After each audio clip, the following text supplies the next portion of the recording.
Hello, আসসালামু আলাইকুম। যারা ঘুমের সমস্যা সাফারিং করতেছেন তাদের জন্য ভালো একটা অ্যাডভাইস আছে কি, আপনারা সাইকিয়াট্রিস্ট থেকে দূরে থাকুন। যারা নিউরোলজিস্ট, সাইকোলজিস্ট, যারা ঘুমের ওষুধ দেয়, হ্যাঁ, তাদের ওষুধ থেকে আপনি দূরে থাকুন। ন্যাচারাল উপায়ে আপনার ঘুমকে ইমপ্রুভ করুন। ঠিক আছে? ওই ওষুধ খেয়ে জীবনে কোনো দিন আপনি ঘুমের সমস্যা থেকে বেরিয়ে আসতে পারবেন না। আপনার ভিতরে হলো কর্টিজল হরমোন বেশি, আপনার সেরোটোনিন কম, এই জন্য হচ্ছে যে আপনি ঘুমাতে পারতেছেন না। এখন আপনার হচ্ছে যে সাইকিয়াট্রিস্টরা ঘুমের ওষুধ দেবে, এটা খেয়ে কেউ কোনোদিন রোগ থেকে বেরোতে পারে না। ওরা হচ্ছে যে ঘুমের যারা অসুখ যারা সাফারিং করে, তারা হচ্ছে একটা সময় সুইসাইডে যায়।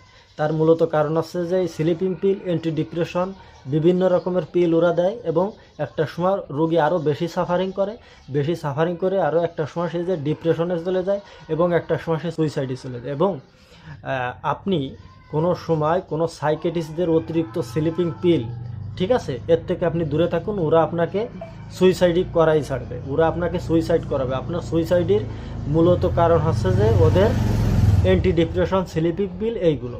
সো আমার ভিডিওটা যদি ভালো লাগে থাকে, আপনারা সাবস্ক্রাইব করবেন, শেয়ার করবেন, এবং সাইকিয়াট্রিস্ট থেকে দূরে থাকুন। ন্যাচারাল উপায়ে আপনার ঘুমকে ইমপ্রুভ করুন।